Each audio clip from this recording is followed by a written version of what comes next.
Well, good evening, everybody. When I say evening, I mean evening. It's 11:40 in the evening, and it is the 29th of March, so I don't have much time until this day is over. I'm John Unell, by the way, aka John I Fly, or Johnny Fly, whatever you want to say. And it's the 29th of March. And I hope everybody had a good start to your week today. After all, it is Monday. I didn't have much to do today. I did take a walk. A little cooler today and a little windier. But that's nothing new when it comes to March. However, March is supposed to go out like a lamb, not like a lion. But I'll tell you what, I went and got my COVID-19 vaccination shot on Friday, last Friday, and it's almost a 50-mile drive up to Danville, PA, but I made it up there despite winds that were gusting up to 50 miles an hour. Wasn't too bad going up, it was just coming back. I had to make sure I didn't get blown over into the opposing lane of traffic because the wind was coming out of my right. It was a westerly, northwesterly wind, but pretty strong cold front came through. But I made it, got my shot, and then on April 17th I'll get my second vaccine shot. It's from Pfizer. So once I get that shot, 2 weeks or so later, then I should be at least over 90% efficacy rate. I'll be protected. Pardon my voice, every time I start to talk, gets a little raspy. But anyway, I wanted to talk tonight about two things basically. One's voter suppression, and the other one's about the COVID-19. Our president was on TV today and had some things to say about it. But anyway, what do you think about that voter suppression? Well, I call it voter suppression, as well as a lot of the people in the African American community in Georgia call it, because that's what it is. It was known as, in the state of Georgia, it's SB 202, SP 202, and it was a voter bill passed, both houses, get this, in a matter of hours. Not days, but hours. They pushed it through, both the House and the Senate in Georgia. And by the way, this bill was inspired by orange-haired Dickwad himself, Trumpy boy. Well, anyway, Governor Brian Kemp, once the bill came to his desk, he decided to sign it. So they didn't waste any time pushing it through. I wonder why. I think we all know the reason of that, the answer. But anyway, it passed both chambers in a matter of hours before Georgia Governor Kemp signed it into law. Now, I find it interesting that when Trump was in office, he wanted Governor Kemp to overturn the elections in Georgia and overturn Biden's victory and give it to him. And to Governor Kemp's credit, he said no. Biden won it fair and square. Trump was not happy with him after that. But makes me wonder, why all of a sudden is Kemp pushing this bill through? It's amazing. What is it? Well, found out that Governor Kemp's running for re-election next year.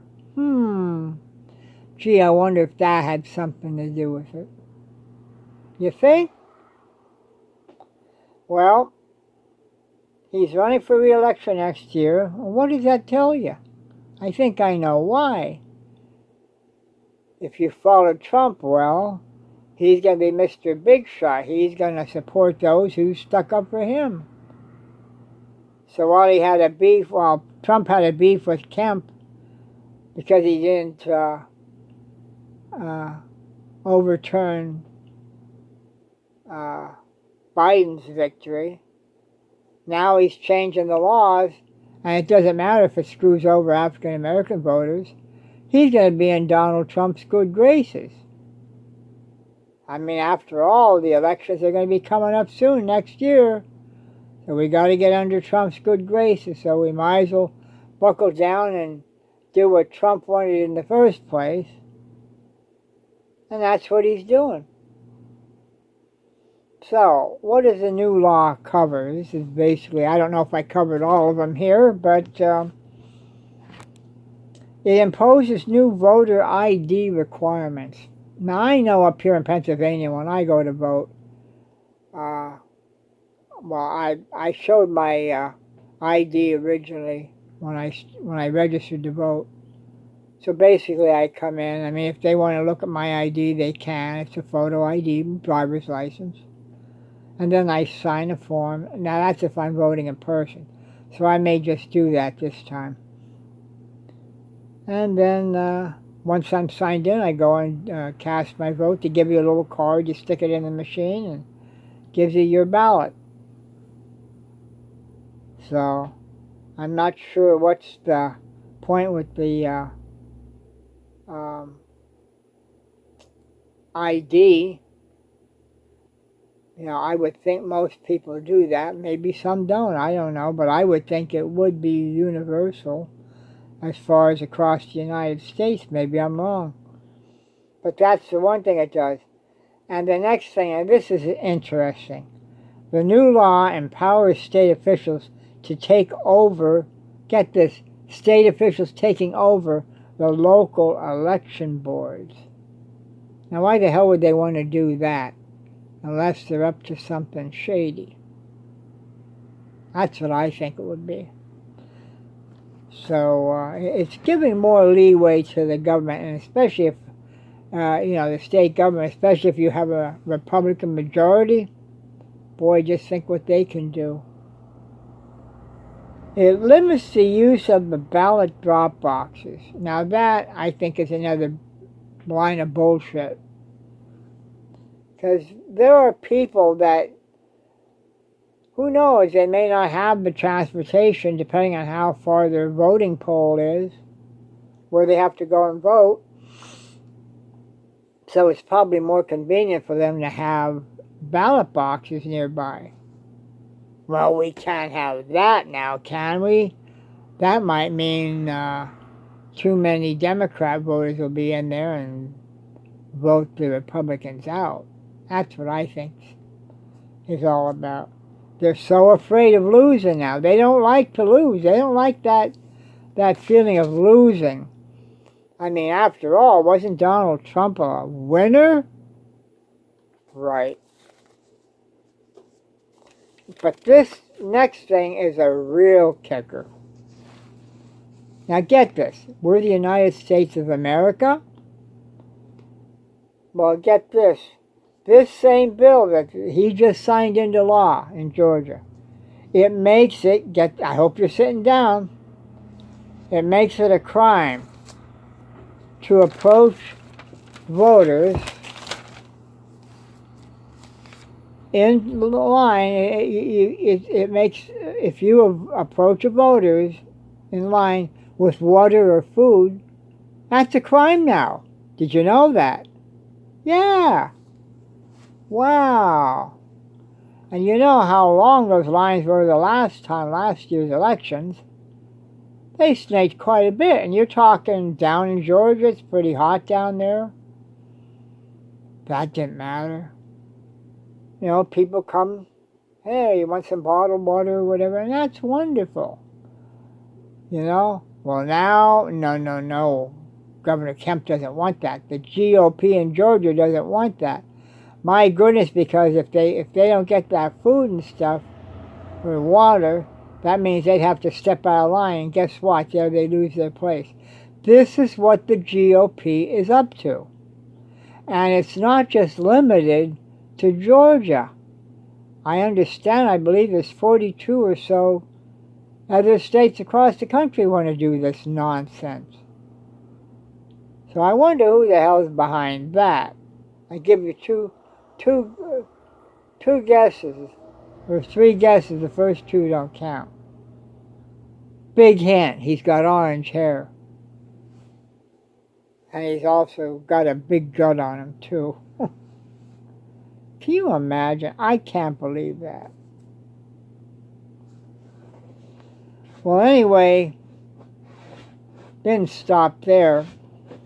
But you would think now, being a representative in the state of Georgia, that you would be involved in something like signing bills and stuff like that. The governor gets in there and signs something. You have people that are witnesses. Well, the Democratic representative, I believe her name is Park Cannon. She's a Georgia Democrat, state representative, African American, I might add. She was arrested, get this, she was arrested for lightly knocking on Governor Kemp's State House office door while he was signing this state election law bill. Now keep in mind, they rushed it right through, man. Went through the House and went through the Senate, rushed it over to the governor's office so he could sign it. They got wind of it, you know. Representative Cannon got wind of it, and some other Democratic leadership. And they went over there, and of course the doors were closed, and they had two state troopers or so standing outside the door, and they wouldn't let them pass, and somehow she got around the trooper who was knocking on the door, and that quick he grabbed her, put her arms behind her back, and put her in handcuffs. Can you imagine that? Unbelievable. And they kept saying to the troopers, the other people that were with her, well, cite the violation she did. They couldn't do it because she didn't violate anything. They ended up taking her down to jail, escorting her outside the building with her hands behind her back, handcuffed. Now, eventually she got out, but can you imagine that in this day and age? I'm going to tell you, people, I think we're getting into Jim Crow number 2. That's what I think's happening. So people, remember this when you go out to vote. 2022 is going to be here before you know it. Now, we have the primaries in 2021, and there'll be elections in the fall, too, I'm sure. Don't forget, like I told you before, vote Democrats. These Republicans are up to no good. There's some hidden agendas up that they're not, they have a hand that's hidden somewhere. They're not showing us the full deck of cards. Well, anyway, but at least there's some good things that came out. President Biden came on TV this afternoon and he talked about the COVID-19 vaccinations. And he also talked about the new cases are starting to rise again. Should we be surprised? I mean, after all, we got these kids on spring break, boy. Nobody's going to tell them what to do. If they don't want to wear a mask, I'm an American citizen. I don't have to be forced into wearing a mask. Well, now we're seeing the results. According to Biden, 33 million doses, I believe, will be available this week. But he did say the new cases are going back up. They're going back up. Here we're making progress with the vaccinations, and some of the states are starting to leave their guard down now. Okay, let's open the beaches up and let's open the restaurants and bars up, and it's almost like let's pretend the COVID virus doesn't exist. You can't do that. When you start getting the upper hand on something, you stick with it until you know the virus has nowhere to go. That's why I rely on the medical profession and the doctors, CDC, those people. And the president had a message to the state governors, and I agree with him 100%. He goes to the governors, mask up. Now's not the time to relax the restrictions about wearing masks and social distancing. And the main thing, if you haven't received your vaccination yet, make sure you look around, register. I know he's supposed to increase the vaccination centers. And I'm not sure if it was, I think he mentioned something about, I don't know if it was April 19th or something. Well, let me see here. I don't know if I marked it down, but he did say, so this is probably it. He goes, the president goes, 90% of adults will be vaccine eligible in 3 weeks. So that's fantastic. I know right now they have, I believe it's phase 1, where people 65 and older, or if you have pre-existing conditions, like in my case now, I just turned 65. And I've got type 2 diabetes, I've got glaucoma in my eyes and all that. So I'm eligible for the class 1. I already got my first shot of Pfizer COVID vaccination. And then come the April 17th, and I'll be going up for my second shot. And hopefully that will protect me for a while. Oh, pardon me. I had a yawn. I'm getting tired. It's getting late already. So anyway, that's good news. And also the president said he's sending millions of dollars to, I believe it was the Department of Health, to help out with the vaccines and I guess people that need more, make some more vaccination centers available. It really is, because I'll tell you what, the demand is high. I mean, I tried here in East Central Pennsylvania. I've been calling around. I had this one number. I kept calling. And the vaccinations are up at the Fairlane Village Mall, which is only 7 miles up the road from me.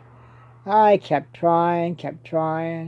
No, by the time I get through, oh no, it's there's no more spaces available like that. In the meantime, I get an email, thank God I checked my email, stating that I'm eligible and all I need to do is register for an appointment, and when they have an opening, they'll put me in. And sure enough, an opening came available. I went online, pulled up their schedule, told them which one I was available for. It was March 26th, and bingo, they locked me in, and I was able to go up there on the 26th. Wind or not, I made it up there, and got my first shot. Yeah, I do have here 90% of the adults will be vaccine eligible by April 19th. So that's not bad. And I believe the president also doubled the goal. Instead of over 100 million, it's going to be 200 million. I'm telling you something, people. We have a damn good president right now. Damn good president. I'm telling you, I can't begin to think. What would it be like if Donald Trump was still here? I'm glad I didn't have to find out. Thank God we voted him out. That's about all I have for tonight. I wanted to cover those 2 items. I wanted to get this done on Friday or Saturday. It didn't work out. But, well, Friday I had my vaccine shot, and I guess Saturday I was kind of like relaxing. Oh, here we go again.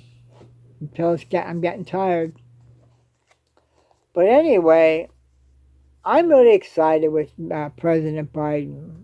Um, he's got a vision and he's got goals. And when he sets goals, he sets out to achieve those goals. What did we have with Donald Trump? Nothing. Shit, that's all we had. Nothing. All bullshit. When it came time, he didn't come through.